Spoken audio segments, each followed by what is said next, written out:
Bonjour à tous et bienvenue dans Smart Patrimoine. Smart Patrimoine, l'émission Bismart dédiée à la gestion de vos finances personnelles. On vous accompagne pendant 1 heure tous les jours afin de décrypter les enjeux de la gestion patrimoniale, mais aussi de vos placements. Au sommaire de cette édition, nous recevrons comme chaque vendredi Sybille Aoudjan dans Patrimoine thématique, un patrimoine thématique consacré au marché de l'art. Sybille Aoudjan, journaliste spécialisée dans le monde de l'art, vous fera d'abord revivre les actus de la semaine dans le marché de l'art avant de vous emmener à Art Paris Art Fair pour écouter Hervé Mikhailov sur la place de la France dans ce marché de l'art international. Et puis dans Enjeux Patrimoine, nous changerons d'univers puisque nous nous poserons la question très large de la diversification de son patrimoine. Est-ce que cette question est intégrée par les épargnants lorsqu'ils échangent avec leurs conseillers en gestion de patrimoine?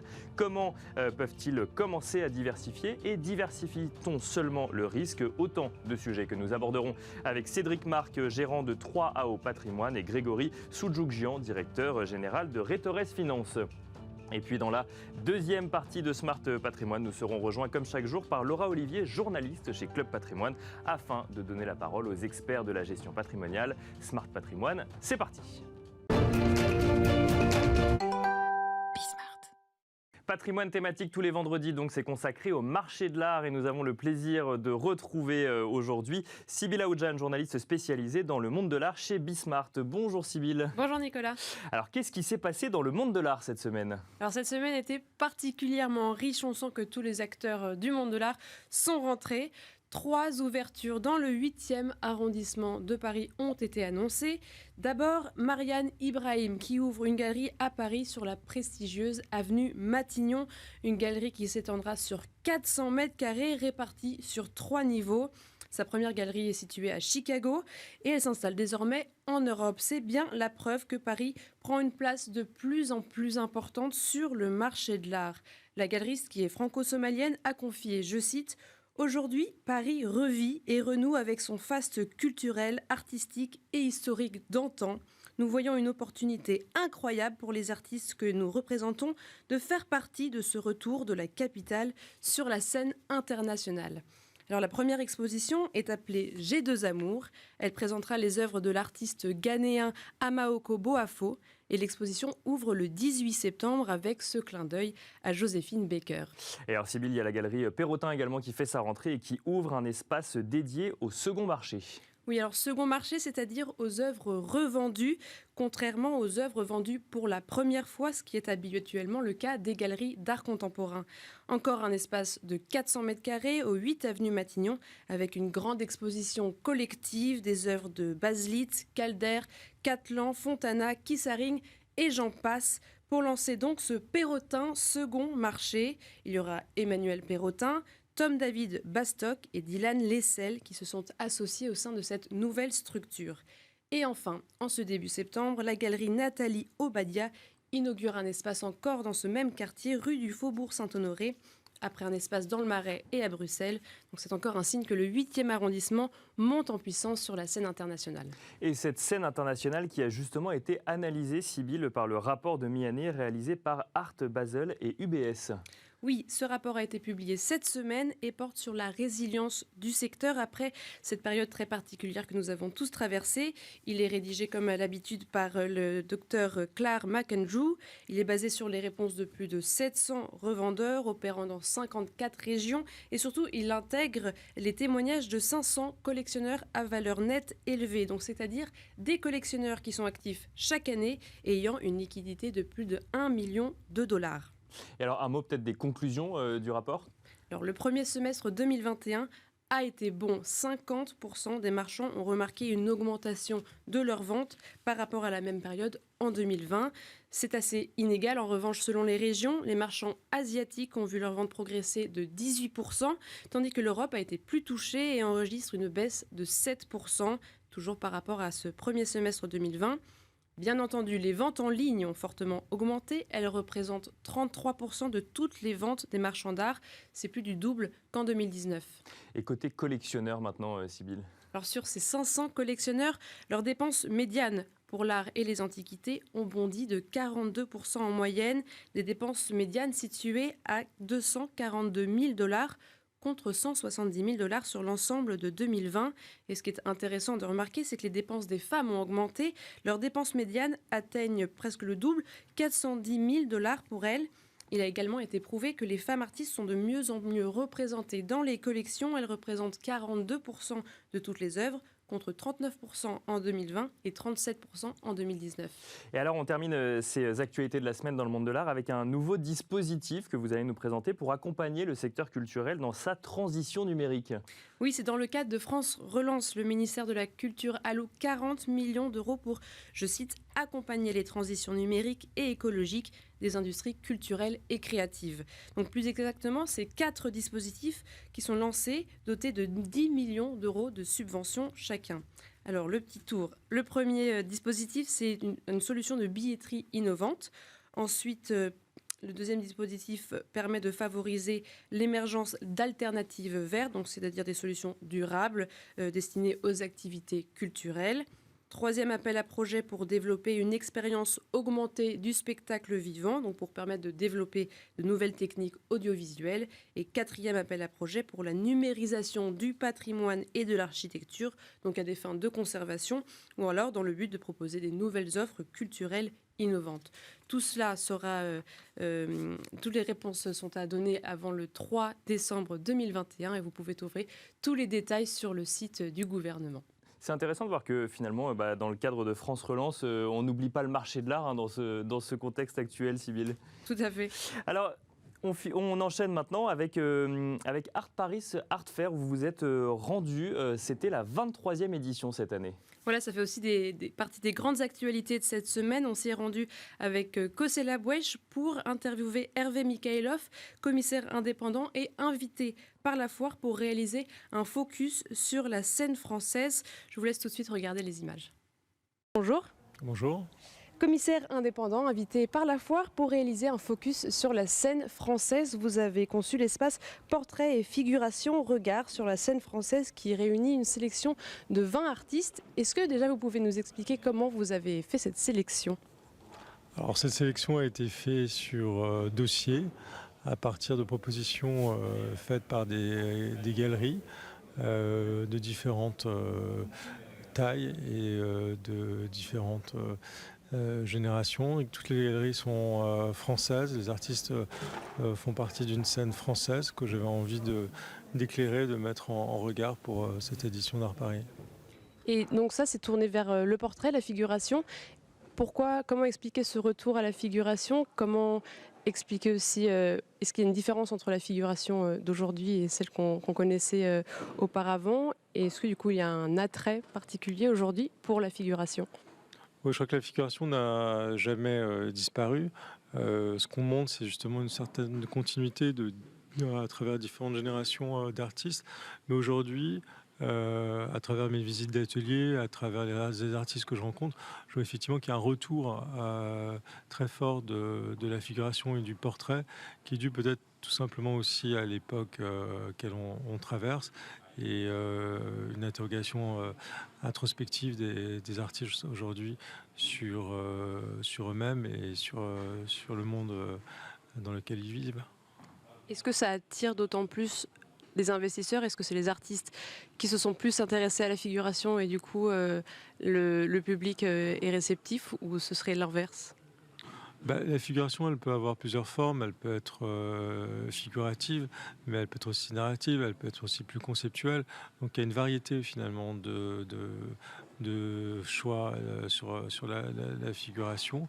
Mais oui, elle résonne par rapport à un public, parce que je pense que le portrait résonne aussi par rapport à soi. Il y a une reconnaissance, il y a une mise en abîme du portrait. Donc c'est d'autant plus intéressant aussi de voir la réaction du public ici à Paris autour de ce sujet. On voit que la scène française est très riche.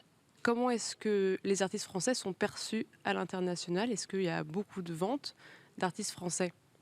Il y a de plus en plus d'artistes français qui exposent à l'international et qui sont vendus dans des foires ou dans des galeries. Je pense notamment à Camille Enrault qui expose chez Kamel Menour et qu'on retrouve ici à Paris, mais à d'autres aussi. Donc il y a ce décloisonnement aussi des scènes et cet échange qui se fait malgré le contexte pandémique. Et je pense que ça va s'accélérer dans les prochains mois et dans les prochains temps à venir. Est-ce qu'il y a une particularité des artistes français qui seraient recherchés à l'international ? Une particularité, non, mais je crois qu'à travers ce projet du portrait, de la figuration, on peut retrouver peut-être une spécificité française qui se matérialiserait par une vision plus introspective du portrait et une figuration plus mentale, je dirais, un espace mental du portrait. Pour vous, on pourrait investir dans des artistes émergents comme ceux autour de nous à un prix, par exemple, un prix de base de 5 000 euros, par exemple. Oui, à partir de 5 000 euros, on peut déjà avoir une œuvre assez significative d'un jeune artiste. Et ce qui est bien à Paris, c'est que finalement, il y a cette accessibilité-là, de pouvoir voir des gens qui, comme ici, viennent de sortir de l'école de Beaux-Arts de Paris ou qui le sont encore. Et je pense à Arnaud Adami notamment.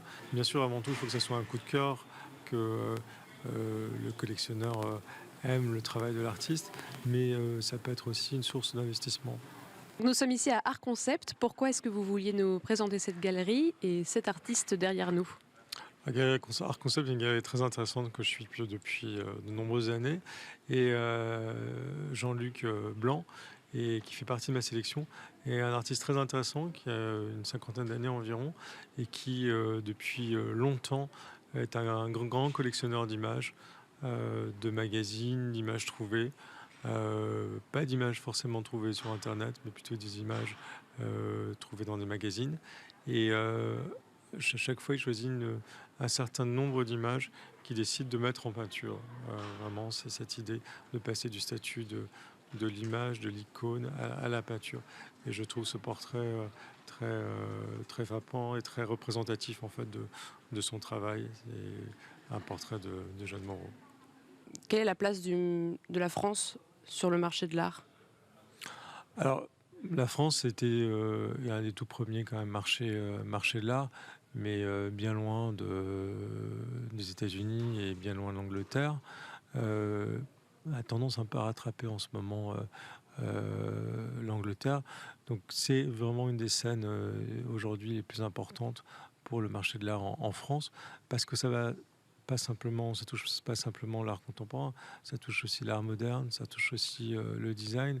Donc il y a une variété en fait aujourd'hui de marchés. Je pense aussi à l'art africain ou même à l'art asiatique, qui fait que, en tout cas, en termes de qualité et de quantité, le marché est là. Après, il est vrai que les acheteurs ne sont pas forcément en France, mais le marché, lui, est international. Vous parliez de l'Angleterre, est-ce que le Brexit joue un rôle ou ça n'a pas eu de conséquences ? Oui, clairement, le Brexit a joué un rôle.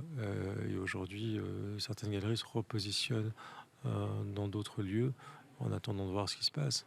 Vous pensez que c'est la responsabilité des investisseurs d'acheter des œuvres nationales et aussi des foires de pouvoir mettre en valeur les artistes nationaux ? Ah oui, moi j'ai longtemps travaillé pour la Caisse des dépôts, qui est un organisme qui a défendu l'art français ou les artistes vivants en France. Donc ça, c'est une spécificité qu'on a pu voir aussi à Londres. Les Anglais ont aussi beaucoup défendu leurs artistes à l'international.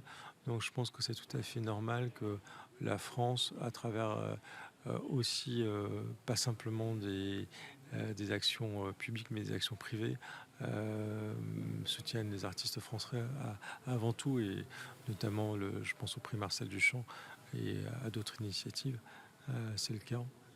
Et je terminerai l'interview par est-ce que vous avez des conseils à donner aux investisseurs qui nous regardent ? Alors, d'abord d'écouter leur cœur et de toujours acheter avant tout quelque chose qu'on aime ou qu'on comprend, et de venir ici à Art Paris pour justement se faire une idée de ce qu'est la création aujourd'hui. Merci beaucoup, Monsieur Mikhailov, pour cette interview. Et vous êtes, je rappelle, vous êtes commissaire indépendant et vous avez été invité par Art Paris Art Fair pour faire un focus sur la scène française.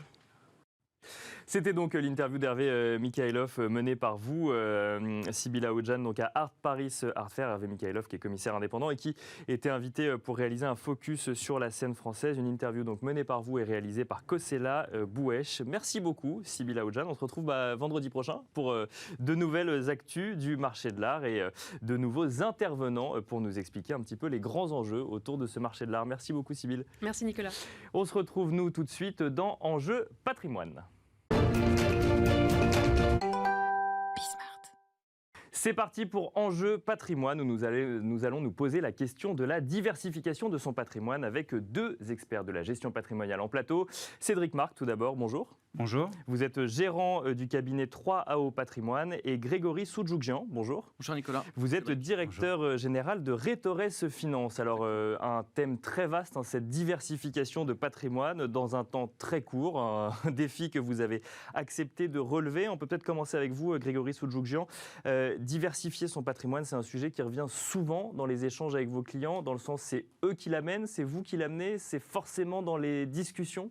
Alors c'est une bonne question Nicolas, c'est un sujet, je pense qu'on l'entend souvent sur votre antenne, on l'entend dans la bouche de nos clients, je pense que Cédric doit l'avoir aussi. Oui, c'est un sujet, la diversification patrimoniale, qui intervient très souvent. D'accord. Et la question c'est, est-ce que ça l'est suffisamment? Mon patrimoine est-il suffisamment diversifié? Est-ce qu'il y a des produits nouveaux? Est-ce qu'il y a des nouveaux secteurs, des nouveaux marchés, de l'innovation pour diversifier? Est-ce que je dois renforcer cette diversification? Oui, c'est vraiment, vraiment un sujet. Donc c'est les épargnants qui viennent en vous posant la question, en disant est-ce que je suis vraiment dans la norme de ce que j'ai pu lire ou de ce que j'ai pu entendre à droite à gauche? Il y a deux styles d'épargnants. Je pense que la diversification patrimoniale, les sujets et les solutions ne sont pas les mêmes quand on est en constitution patrimoniale que quand on a un patrimoine déjà établi. D'accord. Après, beaucoup viennent nous voir pour traiter des sujets. Je me nourris des expériences du cabinet.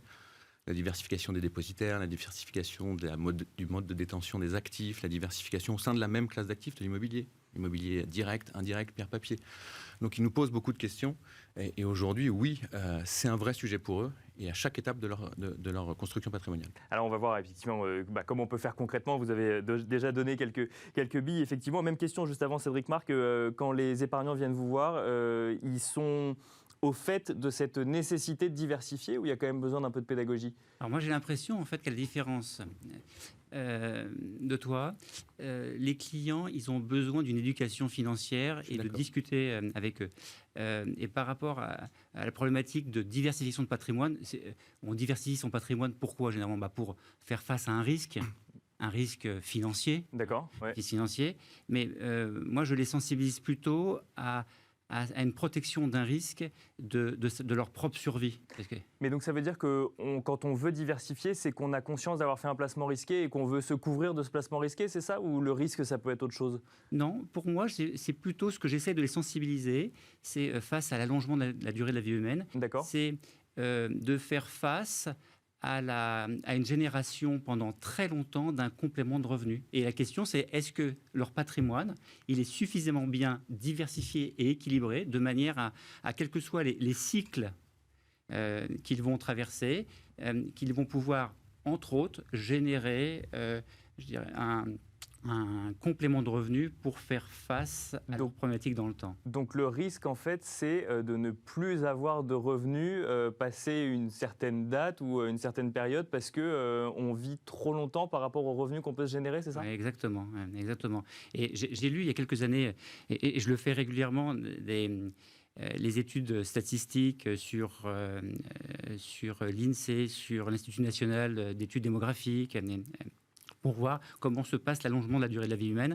Et la problématique en fait des centenaires et des super centenaires, on commence à en avoir dans le cabinet. Et c'est une problématique lorsqu'on s'est installé il y a 25 ans qui était assez inexistante, puisque en 70, il y avait 1000 centenaires. En 2000, ça nous rapproche, hein, en 2000, il y en avait 8000. Aujourd'hui, il y en a 24 000. D'accord. Dans 9 ans, 9 ans, c'est pas loin, hein, on aura doublé. Ah oui, et c'est vrai que ça pose question quand on part à la retraite entre 60 et 65 ans. Ça veut dire qu'il y a 40 ans de vie où il faut continuer à générer du revenu. Vous avez cette problématique également, Grégory Soudjougjian? Et je rejoins Cédric dans son développement. On peut prendre des exemples de nouveautés, de nouveaux produits qui sont arrivés pour diversifier le patrimoine, mais aussi pour répondre au contexte actuel. D'accord. Qui aurait cru il y a encore 5 ans qu'on aurait pu mettre une thématique de viager dans un contrat d'assurance vie? La thématique de viager très rentable pour les épargnants qui achètent parce qu'on délivre entre 5 et 6%, mais aussi qui s'inscrit parfaitement dans le contexte démographique et dans le contexte social actuel. Donc ça c'est veut une dire vraie qu'on va demande. acheter en viager du coup via son contrat d'assurance vie en sachant que c'est un bien dont on deviendra propriétaire dans 10, 15, 20 ans. Enfin, on ne sait pas forcément, mais... C'est pas tout à fait ça, si je D'accord. peux me permettre, c'est un fonds qui achète. D'accord. Et c'est une thématique Du viager, d'investissement c'est une du fonds. thématique D'accord. d'investissement. C'est pas direct. On Ok. parlait de diversification patrimoniale. Au lieu d'acheter un bien seul et unique de viager, là, le fonds achète des multiples biens de viager pour D'accord. éviter la thématique du super centenaire qui pourrait mettre à mal l'algorithme du viager. D'accord. hein. Ouais. Mais là, en fait, vous avez des centaines de biens viagers dans un même fonds, ce qui fait que du coup, ça répond à une réponse. Enfin, c'est une réponse démographique, c'est une réponse au contexte social actuel. On diversifie seulement pour faire face à un risque, c'est ce que vous nous avez dit, Cédric Marc. Il y a d'autres façons de diversifier ou ou c'est uniquement pour diversifier son risque et donc s'assurer de la meilleure garantie en capital? Moi, personnellement, au cabinet, on a plusieurs thématiques. D'accord. Il y a la sécurité des dépôts. Mhm. Donc, il faut diversifier, c'est Donc le la BABA de garantie, oui. c'est la garantie. Après, évidemment que le contexte actuel de taux bas nécessite qu'on réfléchisse avec un peu de matière grise. Et le rôle du conseil en gestion de patrimoine, je pense que Cédric le fait très bien aussi, c'est d'essayer d'être un peu moteur, d'être pédagogue, de faire comprendre à son client qu'il y a des classes d'actifs qui ne sont pas présentes dans son patrimoine et qui, vu le contexte actuel, se doivent de l'être. D'accord. J'ai des exemples en tête qu'on pourra peut-être développer tout à l'heure, mais c'est évident qu'aujourd'hui, la diversification patrimoniale du moment, de 2021, offre, à mon sens, beaucoup plus de solutions qu'il y a 30 ans. Il y a plus de possibilités aujourd'hui pour diversifier son patrimoine. C'est parce qu'il y a plus d'acteurs sur le marché ou... Oui, mais avec une remarque, c'est que humblement, la gestion de patrimoine, c'est pas une science exacte. Ah oui. Bien sûr, oui, C'est complètement. une science d'expérience et il faut essayer de détecter des signaux faibles pour essayer d'agglomérer les différentes stratégies dans le respect de la réglementation. Et moi, je trouve que par contre, que la réglementation qui nous est imposée, donc réglementation auprès des épargnants d'information, mais en fait de formation. Là, vous parlez de cette fameuse notation que vous devez avoir sur chacun des épargnants, savoir s'ils sont plutôt averses ou non au risque et ce genre de choses. Exactement. Mais moi, je trouve qu'elle est très enrichissante, ne serait-ce que pour nous aider à accompagner le client dans le temps. Donc en fait, moi je dirais la diversification de patrimoine, c'est un millefeuille. Donc déjà, il y a une approche globale en ayant bien compris ce que veut le client, parce que entre ce qu'il dit et ce qu'il pense, eh bien, je dirais, il y a un prisme. Entre ce qu'il pense et ce qu'on entend, il y en a un deuxième. D'accord. Et nous, il faut qu'on comprenne. Il faut qu'on comprenne. Donc, en fait, notre métier, en fait, c'est de la maïotique et c'est de la reformulation pour essayer de bien comprendre ce que veut vraiment le client. Parce qu'entre ce qu'il dit et ce qu'il pense et ce qu'on entend, je dirais, vous avez des distorsions. Donc, en fait, notre métier, quel est-il? Grâce à la réglementation, d'ailleurs, hein, c'est de bien comprendre de bien comprendre ce qu'il veut. Dire, monsieur le client, vous avez bien compris que c'est ça en fait ce que vous voulez. Oui, exactement. Et à partir de là. Et ça vous arrive d'avoir des épargnants qui viennent et qui vous disent je veux investir là-dedans, et puis après avoir eu cet échange, de se dire bon bah finalement c'était peut-être pas forcément ce qu'il me fallait. Ah bien sûr. Oui. C'est pour ça qu'il y a cette réglementation. Ça arrive, exactement. Et moi j'aime bien l'idée du millefeuille par rapport à votre question qui est pourquoi diversifier son patrimoine? Parce qu'on a des super cycles. On a des super cycles immobiliers, financiers. On voit bien qu'au niveau du financier, vous avez même des sous-catégories, les actions, les obligations. Et le fait de faire un millefeuille de stratégie va permettre de lisser la performance pour atteindre l'objectif que le client s'est fixé. Alors, on va donner quand même quelques billes pour diversifier son patrimoine. Juste avant, on va continuer avec vous, Cédric Marc. Est-ce que diversifier son patrimoine, on y pense dès le début? Parce que le placement préféré des Français, ça reste l'immobilier. Est-ce que du coup, c'est une fois qu'on a investi en immobilier qu'on se dit comment est-ce que je diversifie le reste de mon patrimoine? Ou est-ce que c'est dès les premiers échanges avec son conseiller en gestion de patrimoine qu'on commence à diversifier ou à vouloir diversifier? C'est une problématique de flux et de patrimoine. D'accord. Effectivement, si vous avez 25 c'est une problématique ans... de moyens, oui, aussi, oui, c'est ça. Voilà. Non, mais imaginons que le client type, il a la quarantaine, c'est-à-dire qu'il s'est déjà installé, il a acheté son bien immobilier, il a déjà en grande partie fait face aux dépenses préscolaires de ses enfants, donc il peut commencer à imaginer, à épargner. Oui, effectivement, on va l'accompagner. Mais je pense que c'est une question d'âge aussi. D'accord. Donc c'est ce que vous constatez également. C'est une question d'accès à l'information aussi. Ouais. Grâce aux médias, grâce à Internet, grâce à pas mal de choses. Aujourd'hui, les épargnants sont de plus en plus informés et de plus en plus tôt. Et cette problématique d'allongement de la durée de vie et de retraite, aujourd'hui, il n'est pas rare de rencontrer des gens de 35-40 ans qui pensent déjà à leur retraite et comment ils vont faire sans retraite. Donc, il faut constituer du patrimoine en fonction de ça. Et ils pensent diversification. Je pense que c'est un thème qui est beaucoup plus... On l'appréhende beaucoup plus jeunes qu'avant. Et alors maintenant, quand ils vous disent et qu'ils pensent diversification, qu'est-ce que vous leur répondez? Alors on ne va pas rentrer dans le détail des mécanismes, mais qu'est-ce que vous leur répondez du coup? Ça dépend vraiment de chaque personne ou il y a des moyens de diversifier qui sont communs? Ça dépend, Cédric disait, il faut vraiment l'appréhension du niveau de risque, l'appétence au risque. D'accord. L'horizon d'investissement, la surface patrimoniale du client, ses objectifs. Ça, il faut les connaître par cœur et il faut être main dans la main avec lui. Après, vous avez la possibilité d'investir sur toute typologie d'actifs. Il y a des actifs qui vont vous créer du patrimoine à horizon 5, 8, 10 ans, qui ne vont pas avoir les mêmes inconvénients, un degré de liquidité moindre que d'autres. Et donc, ça va moins les bloquer. Mais aujourd'hui, effectivement, les épargnants, sur toute classe d'actifs, peuvent diversifier. L'assurance vie, on l'a vu, on peut diversifier. C'est ça, donc c'est un placement qui est déjà très courant, voire commun chez beaucoup de Français, et on peut diversifier à l'intérieur même de ce placement. Mais rappelez-vous, les assurances vie, il y a 30 ans, on parle d'un contrat assurance vie monosupport, multisupport avec une offre d'unité de compte restreinte. Aujourd'hui, on peut investir dans tout. On peut faire du private equity, du viager, on peut faire de l'environnement, on peut faire des produits dédiés, on peut faire des produits structurés sur mesure, on peut tout faire. D'accord. On peut acheter de l'immobilier dans un contrat assurance vie. Mais ça reste de l'assurance vie. Ça reste de l'assurance vie. C'est quand même de la diversification. Tout à fait. On peut atteindre un niveau de diversification presque optimum dans un contrat assurance vie. Donc on n'a pas besoin d'aller investir dans un entrepôt ou acheter des caisses de vin pour diversifier son patrimoine. On peut rester sur son contrat d'assurance vie. Alors, ça veut pas dire caisse de vin et entrepôt, si je peux me permettre, c'est pas les mêmes classes d'actifs. Bien sûr, mais je prends des exemples un peu plus exotiques pour l'épargnant classique. Alors les classes d'actifs plus exotiques, je ne sais pas si on peut en parler. Je ne suis pas aujourd'hui très au fait de cela au cabinet. Je préfère faire travailler des experts qui le sont. D'accord. On peut parler de l'art, des voitures de collection, des montres. De la crypto-monnaie, ça va être des sujets, évidemment. Néanmoins, on reparle de réglementation. C'est un métier, conseiller en investissement financier, qui est très réglementé. Il faut faire très attention. Donc, je préfère, moi, m'adosser à des personnes expertes dans mon réseau. Cédric Marc, du coup, quand on vous parle de diversification, est-ce qu'il y a des tendances aujourd'hui que vous constatez ou que vous proposez? Alors, en fonction de l'objectif du client, mais toujours. Par exemple, vous parliez de vin, et on est un pays français, on y est sensible. Et l'épargnant y est sensible généralement. Nous, on propose des GFV, des groupements fonciers viticoles, pour autant que, je dirais, le client il soit dans la cible, mais c'est aussi, par exemple, un investissement plaisir, et en plus, c'est un formidable outil de transmission patrimoniale. Donc c'est toujours une question d'âge, bien sûr, et d'objectifs, de sensibilité et de stratégie. Et alors, je reviens quand même sur cette idée de diversifier dans des placements existants. C'est vrai que Grégory Soudjoukjian l'a rappelé sur l'assurance vie. On peut faire effectivement énormément de choses au sein d'une assurance vie. Dans l'immobilier, il y a différentes manières d'investir aussi. Dans l'immobilier, il y a les immeubles, les SCPI ou autres. Donc en fait, est-ce que finalement l'épargnant se rend compte parfois que il est déjà diversifié sans le savoir, ou qu'en fait son patrimoine est beaucoup plus diversifié que ce que lui-même envisageait? Moi, je trouve qu'on apprend énormément de nos rencontres avec nos clients. D'accord. Et je ne sais pas pour toi si tu l'as rencontré, j'imagine depuis le moment où tu professes. Moi, je rencontre régulièrement des clients qui sont très bons, qui ont très bien diversifié leur patrimoine et qui ont besoin par contre d'avoir un œil critique à un instant T de quelqu'un qui va les accompagner. Et moi, je leur dis souvent, en fait, je suis le promeneur du Champ de Mars avec vous.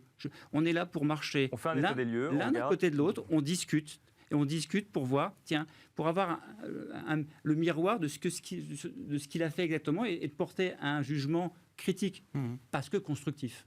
C'est Grégory Soudjoukjian pour conclure rapidement. Vous disiez tout à l'heure, pédagogiquement, il faut appréhender des nouvelles classes d'actifs. Il y a une classe d'actifs qui aujourd'hui est absente du patrimoine des Français, c'est le private equity. D'accord. À tort, à mon sens. C'est le produit, je pense, qui offre le meilleur coût-rendement-risque et c'est le plus attractif du marché depuis 40 ans. Il est absent par manque d'éducation des épargnants. On revient à ce sujet d'éducation et d'information. Aujourd'hui, du private equity immobilier qu'on fait énormément, offre des rendements intéressants. Le private equity classique aussi.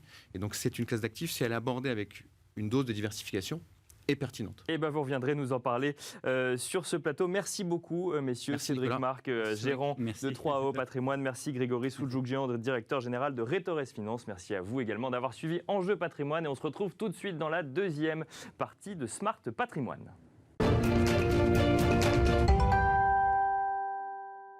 Rebonjour et bienvenue dans la deuxième partie de Smart Patrimoine, une deuxième partie en partenariat avec Club Patrimoine où nous donnons la parole aux experts du secteur patrimonial. Et nous avons d'ailleurs été rejoints comme d'habitude par Laura Olivier, journaliste chez Club Patrimoine. Bonjour Laura. Bonjour Nicolas, bonjour à tous. Et au sommaire aujourd'hui de la deuxième partie de Smart Patrimoine, le Club Macro. Comme tous les jours, notre invité sera Joachim Hazan, président fondateur de Novaxia. On parlera avec lui d'investissement dans le recyclage urbain et de copromotion. C'est dans un instant. Et ensuite, dans le Club Action, nous parlerons d'investissement sur les marchés financiers, comme son nom l'indique. On se demandera s'il faut revenir sur la Chine. On en parlera avec Stéphane Vontron, directeur commercial chez JP Morgan Asset Management. Et dans le Club Expert, nous recevrons Clémence Ritleski, présidente d'Ambassia Patrimoine. La protection du patrimoine et des revenus, on en parle avec elle en toute fin d'émission. On se retrouve tout de suite donc dans le Club Macro. Bienvenue dans le Club Macro. Notre invité aujourd'hui est Joachim Hazan. Bonjour Joachim. Bonjour. Bonjour Nicolas, bonjour Laura. Vous êtes président fondateur de Novaxia. Novaxia est la première entreprise à mission dans le secteur de l'immobilier. Vous concevez des véhicules d'investissement dans le recyclage urbain. Vous allez nous en parler à travers 3 fonds. Et on va tout de suite vous poser la question, mais qu'est-ce que c'est déjà que le recyclage urbain ? Alors, le recyclage urbain, ça consiste à partir d'un entrepôt, d'un bureau vide, d'un actif qui est obsolète, et de le transformer, de lui donner une nouvelle vie, de ne pas le gaspiller, de le recycler, puisqu'on recycle bien les téléphones portables, on recycle bien les vêtements. Eh bien, l'idée, c'est de recycler les immeubles pour éviter, évidemment, des impacts environnementaux qui seraient pénalisants, et on leur donne une nouvelle vie en les transformant en logements. Et pour ce faire, eh bien, on donne accès à des milliers d'investisseurs, des petits épargnants, qui investissent à partir de 100 € et qui donc vont miser sur cette thématique où on a trop de bureaux, pas assez de logements. Eh bien, transformons ces bureaux en logements. Ça permet d'être rentable et ça a du sens. D'accord. Donc déjà, tout le monde peut investir dans le recyclage urbain. C'est la première chose qu'on entend là. Alors, c'est tout à fait... C'est à partir de 100 €. Oui, c'est pour ça. Donc 100 €, c'est vrai que c'est accessible quasiment à tout le monde. On peut vraiment le dire. Est-ce que vous en trouvez facilement des bureaux, justement, à recycler ? Alors, je dirais que le Covid ou la crise sanitaire et tous les impacts qu'on a eus sur l'émergence du télétravail nous ont beaucoup aidés, si j'ose dire, puisque ça a été profitable. Ça a redéfini complètement les cartes des bureaux. Et on a aujourd'hui, on estime entre 6 et 10 millions le nombre de mètres carrés de bureaux qui seront obsolètes et vides dans les prochaines années. Donc, c'est un gisement de valeur extraordinaire. En France, du coup. En France, voilà. 6 à 10 millions de mètres carrés de bureaux vides en France, du fait du télétravail, si jamais on ne conserve que 2 jours par semaine de télétravail, ce qui semble être une direction empruntée. Et ces 6 à 10 millions de mètres carrés de bureaux, ils font face à une pénurie de logements qui s'aggrave. Donc en fait, si je comprends bien, parce qu'on a sur ce plateau également des gérants de SCPI à qui on dit l'immobilier de bureau, à quoi ça va, comment est-ce que ça va évoluer ? Ils nous ont à peu près tous la même réponse, qui est de dire on va continuer à aller au bureau, mais on cherche d'autres types de bureaux. On se demandait ce qu'on faisait du reste, et en fait c'est là où vous intervenez, c'est ça ? Complètement. Le bureau va continuer à se développer, j'en suis convaincu. Mais pour autant, le bureau en Ile-de-France, c'est 54 millions de mètres carrés de bureaux. Moi, je ne vous parle pas des 54 millions de mètres carrés de bureaux, mais des 6 à 10 qui, eux, seront obsolètes et définitivement sortis du marché de bureaux parce qu'ils ne seront plus au goût du nouveau mode de travail. Il y aura peut-être moins de bureaux, mais mieux de bureaux. D'accord. Et donc, vous les détruisez ? Alors, on n'aime pas les détruire. On va dire qu'on les transforme. On les transforme. Pourquoi est-ce qu'on évite de démolir ? Puisque démolir, c'est de l'empreinte CO2, c'est du sable, qui va être gaspillé puisque le béton est dans le sable. Donc l'idée, c'est de partir de ce qui existe et de le recycler au sens premier du terme, c'est-à-dire de lui donner une nouvelle vie sans le démolir, en le transformant. D'accord, c'est ça l'histoire de ZAN, de zéro artificialisation nette des sols. Exactement, c'était tout à fait ça. Il y a une loi qui s'appelle la loi Climat et Résilience qui a été votée et qui donne une trajectoire pour dire qu'il se détruit en général en France tous les 7-8 ans l'équivalent d'un département de terres agricoles et de forêts. Et donc, vous l'avez rappelé, chez Novaxia, nous sommes entreprise à mission. Notre propos, c'est d'éviter de démolir et surtout, c'est de s'interdire de construire sur des terres agricoles et des forêts. D'où l'idée de ce recyclage, de proposer à des épargnants d'investir dans une thématique qui consiste à être rentable, on va le voir parce qu'on achète de l'immobilier décoté et qui a du sens.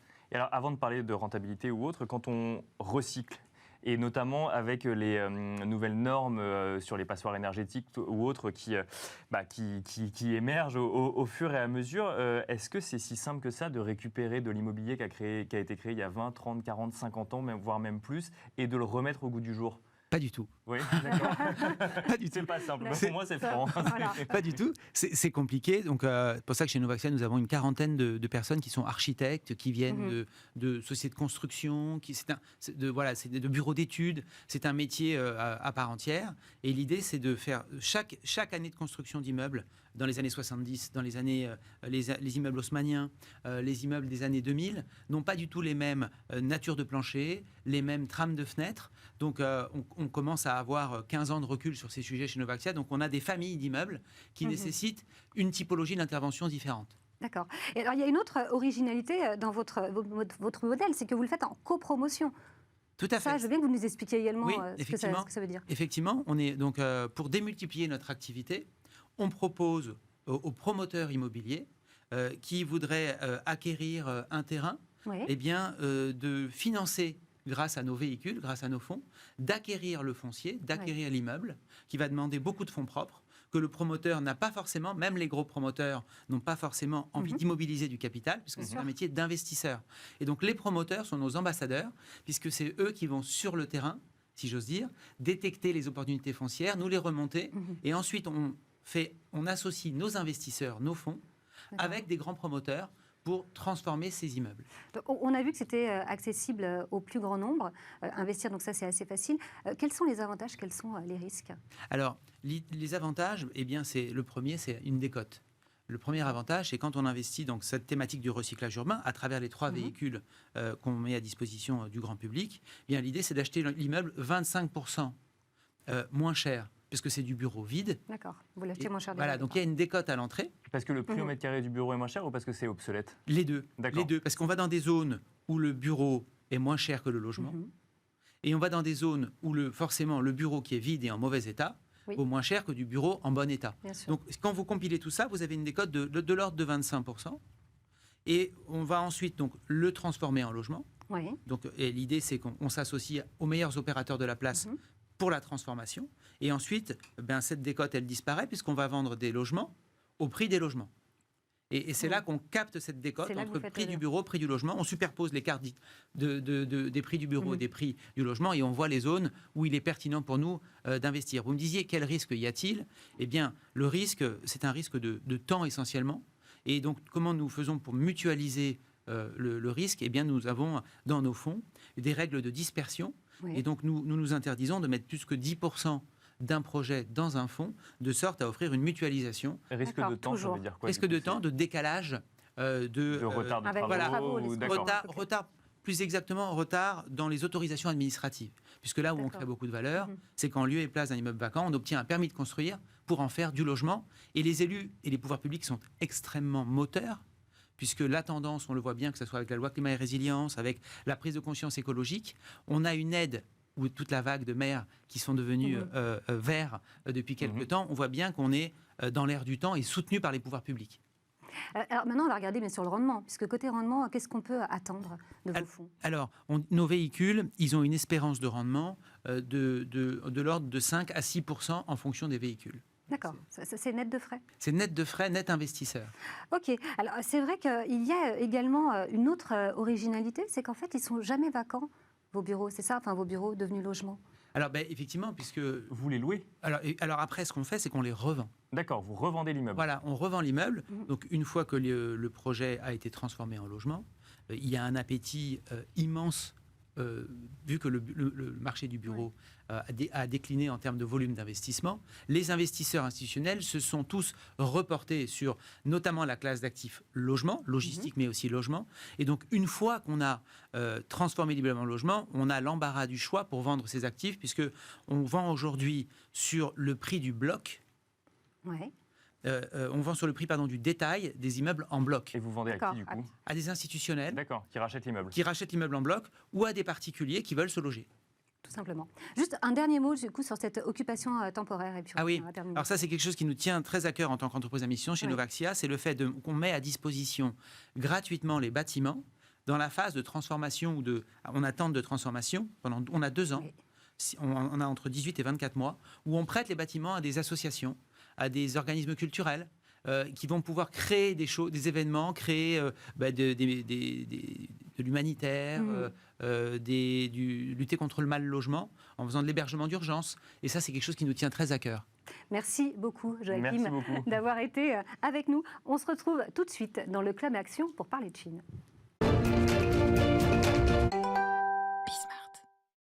Bienvenue dans le Club Action où on va s'intéresser aux investissements en Chine. Nous en parlons avec Stéphane Vontron, directeur commercial chez JP Morgan Asset Management. Bonjour Stéphane Vontron. Bonjour Stéphane. Bonjour Nicolas, bonjour Laura.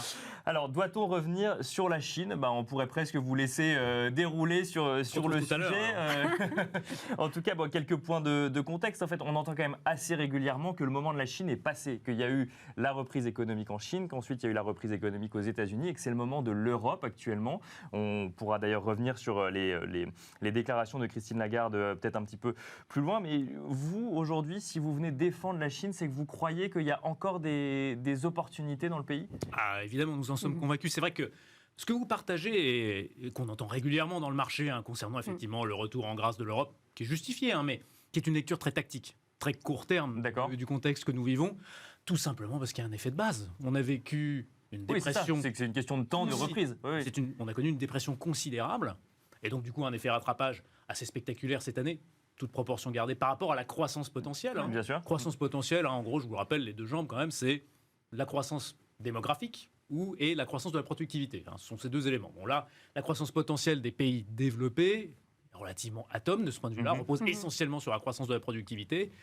On a en Chine, en revanche, on n'a pas eu cet effet rattrapage. Il n'en reste pas moins que le niveau de croissance attendu pour la Chine par le consensus est en ligne avec celui de l'Europe, entre 8 et 9%. Bien sûr, oui, mais c'est moins qu'avant. Donc on se dit ça ralentit. C'est moins qu'avant, c'est relatif. Mais ça reste plus élevé qu'ailleurs. On n'a pas eu de récession l'an dernier en Chine. Donc l'effet de base est différent. Et donc, du coup, c'est vrai que ce qui nous interpelle dans ce constat, et qui est quelque part parfois un petit peu à l'aune de ce qu'on peut voir en termes de réflexion sur le marché, est un élément très court terme, très tactique et qui n'est pas forcément en lien avec l'horizon d'investissement que nous devons avoir sur les actions. Mais c'est vrai que vous avez raison de rappeler que la Chine était le seul pays à afficher une croissance positive en 2020, donc on n'a pas le même effet de base, effectivement. Absolument. Oui, bien sûr, et donc si on part comme point de départ, non pas l'an dernier, mais fin 2019, ou en tout cas juste avant la crise du Covid, on arrive à des résultats fondamentalement différents et on constate quoi ? On constate que la Chine a encore une fois creusé l'écart.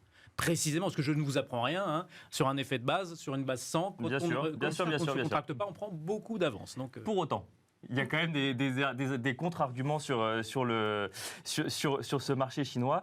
Cette croissance qui recule un petit peu, qui accélère en fait moins vite, et surtout des prises de parole du gouvernement qui montrent quand même que sur des sujets tech, sur des sujets que ce soit tech classique ou fintech, on a l'impression que dès que ça dépasse en fait la capacité de régulation, d'ailleurs on n'a pas l'impression que ça dépasse la capacité de régulation, dépasse pas des masses, mais dès que le gouvernement a l'impression d'être dépassé par des gros mastodontes ou en tout cas des grosses stratégies tech, d'un coup d'un seul on régule. Est-ce que là c'est pas un frein pour l'investisseur qui se dit je sais pas trop où je mets les pieds et j'ai l'impression que le gouvernement va pouvoir venir freiner finalement mon investissement? Alors, le facteur réglementaire est un facteur très important en Chine où tout est contrôlé. Alors, il y a 2 façons de voir les choses. Il y a une première façon de voir les choses qui est effectivement le gouvernement contrôle énormément de choses. Et donc ça, c'est un risque majeur, puisqu'effectivement, en un quasi-claquement de doigts, ils peuvent à peu près tout changer. Ce que vous décriviez comme situation, c'est d'ailleurs quelque chose d'assez partagé. C'est-à-dire que les Chinois sont des gens pragmatiques et qui constatent que la capacité des autorités américaines, en particulier occidentales en règle générale, à réguler leurs champions, et notamment les grands acteurs de la tech, faible. On vote sur le RGPD, ça avance un peu plus vite. Oui, c'est ça. Donc, du coup, c'est vrai qu'ils n'ont pas envie de se retrouver dans cette situation. Dans le même temps, ils ont envie de promouvoir leurs champions pour justement promouvoir aussi leur zone de chalandise, le fameux RCEP qui s'est mis en place l'an dernier, et constituer justement un pôle d'influence sur l'ensemble de l'Asie et sur le bloc de l'Est, globalement, et l'Afrique qui est un enjeu plus long terme. Et donc, du coup, c'est vrai qu'ils ont la volonté de promouvoir leurs champions, et donc ils sont dans un acte un peu schizophrène de régulation et de liberté. Parce que quand Didi entre en bourse, c'est que derrière, il commence à réguler justement sur le respect des données personnelles et que Didi, donc cette entreprise s'effondre. Là, on n'a pas l'impression qu'ils essaient de promouvoir leurs champions pour le coup. Non, ils essaient de promouvoir le territoire à long terme. C'est-à-dire, le but, c'est de pouvoir avoir une émergence d'un tissu plus large et justement d'acteurs de second rang, mais en tout cas qui sont peut-être les leaders de demain. Et donc de faire en sorte que les oligopoles actuels ne soient pas trop puissants pour étouffer une éventuelle concurrence et un renouvellement de l'offre. Ce qui est un petit peu un des risques aujourd'hui sur le marché américain des leaders de la tech. Et donc du coup, il y a une réflexion stratégique derrière ça, avec une confusion en termes de communication, avec le fait que c'est assez lointain pour nous. Et je dirais quelque part, en étant totalement cynique, c'est qu'effectivement, ce contrôle des autorités a un côté anxiogène, puisqu'ils peuvent tout changer en un claquement de doigts, mais offre, d'un point de vue investisseur étranger, une forme de lisibilité assez confortable. D'accord, au moins on sait où on va, c'est ce que vous nous dites. Il y a beaucoup d'éléments qui étaient présents dans le plan quinquennal, qui a été dévoilé en février, qui a commencé à être mis en place en mars, dans lequel, par exemple, la régulation récente qui a secoué le marché cet été sur l'éducation en particulier était prévue dans le plan quinquennal. Donc, quelque part, Donc vous n'êtes pas surpris, en fait, c'est ça, c'est ce que vous nous dites. Un observateur attentif peut quand même essayer d'anticiper. Alors, ça ne veut pas dire qu'il ne va pas y avoir des phénomènes de capillarité qui font que, globalement, il n'y a pas que le secteur de l'éducation qui a corrigé. Donc, vous n'êtes pas immune en étant investi sur le marché chinois. Mais néanmoins, je conclurai en disant que le risque réglementaire n'est pas le monopole de la Chine. Et la difficulté de le lire dans les marchés occidentaux, c'est que les projets ne sont pas nécessairement adoptés. Et c'est parfois encore plus complexe. Mais la nécessité de réguler les grands acteurs de la tech est un objectif commun que nous avons sur les marchés occidentaux. Et si on regarde chez vous, Stéphane, chez JP Morgan, c'est vrai qu'en 2019, vous aviez surtout collecté sur la tech.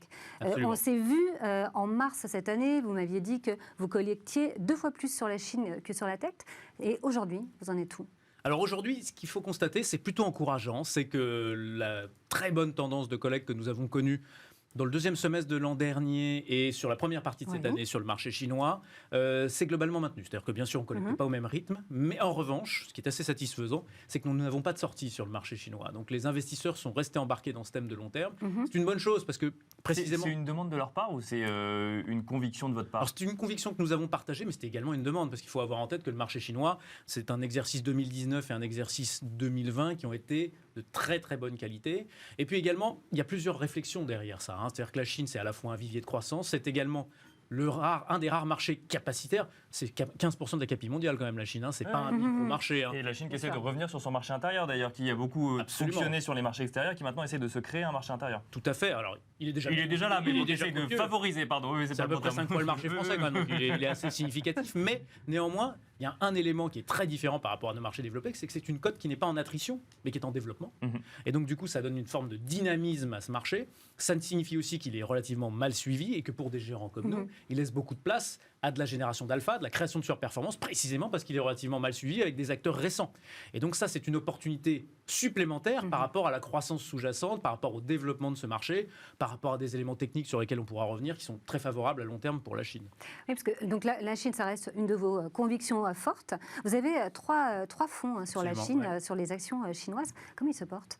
Ils se portent. Alors, cette année, en termes de performance, là au moment où on se parle, on est proche de zéro sur l'ensemble des fonds, avec des petites différences. Globalement, vous savez, on a construit, sous l'impulsion d'Howard Wang, qui est à la tête de cette équipe, en fait, une approche qui va être liée sur la recherche de valeur, de croissance et de qualité. On entend par qualité des bilans sains, des structures financières de bonne qualité, une gouvernance surtout de bonne qualité. Ça évite certains écueils. Sur le marché chinois, c'est particulièrement important. On a la même approche, mais sur 3 spectres géographiques différents qui vont du plus concentré, donc le marché A chinois, le marché domestique, Shenzhen et Shanghai en renminbi, jusqu'à la grande plateforme chinoise qui inclut Hong Kong, qui inclut Taïwan. Cette année, donc, ce fonds qui s'appelle Greater China, qui inclut l'ensemble de la plateforme, est le plus résilient. Et le marché A est celui qui a le plus souffert, mais on est globalement dans un mouchoir de poche. Donc la performance, pour le moment, elle n'est pas franchement délétère, parce que si je reprends l'exemple de China iShares Opportunities, on vient de 2 exercices, je vous parlais de 2 très bons exercices, le flux n'est pas venu sans raison. On a fait près de 55% de performance sur les 2 exercices, 2019-2020. Donc c'est un fonds qui, à fin août, était encore à 27% de performance annualisée, malgré... Et alors pourquoi en ce moment, du coup, ça se réduit d'un coup ? Justement, il y a plusieurs axes. D'abord, vous l'avez plusieurs axes en quelques secondes. C'est ça. Vous l'avez rappelé, la Chine a été la première à normaliser sa croissance. Qui dit normalisation de la croissance, dit normalisation de la politique monétaire. Donc dès février, la Chine a quelque part sifflé la fin de la récré. Et ce que nous allons connaître avec le tapering, ils l'ont entamé beaucoup plus tôt. C'est légitime. Donc ça vient caper la performance. ça vient caper aussi les thèmes de croissance. Souvenez-vous, en début d'année, c'était la fin de la croissance, le retour de la value. Depuis, le marché nous a donné tort. Les deux thèmes sont au même niveau de performance. Mais pour autant, c'était le grand thème central du marché, donc moins favorable à la Chine. Et puis le dernier élément, c'est l'élément réglementaire de cet été, puisque le marché chinois a baissé de plus de 10% sur la période juillet-août. Donc le constat qu'on a à l'heure actuelle, c'est justement, je pense, un épiphénomène au sein d'une tendance de long terme extrêmement favorable. Merci Stéphane Vautreau de nous avoir expliqué tout ça. Donc du coup sur la Chine, vous restez positif sur les investissements en Chine. Je rappelle que vous êtes directeur commercial chez JP Morgan Asset Management et on se retrouve nous tout de suite dans le Club Expert.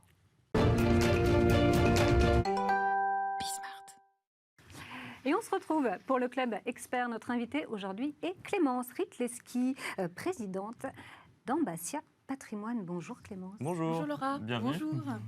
Alors c'est vrai que souvent quand on pense que la prévoyance couvre de nombreux risques et notamment les solutions de retraite supplémentaires qui permettent de mieux anticiper l'après-retraite, ça c'est une chose, mais qu'en est-il exactement ? En fait, la prévoyance couvre un certain nombre de risques. Ça correspond à des solutions assurantielles qui sont souscrites soit à titre individuel, soit à titre collectif, et qui permettent de couvrir les risques que sont l'incapacité, l'invalidité, le décès, voire la dépendance. Et alors, lorsqu'on est cadre, on est forcément bien couvert aujourd'hui ? Mais pas nécessairement, en fait. C'est pas un synonyme. C'est-à-dire que la Convention collective nationale des cadres de 1947 a institué une couverture visant à couvrir majoritairement le décès. Mais en réalité, tout dépend. Certains chefs d'entreprise n'ont pas mis en place cette garantie obligatoire.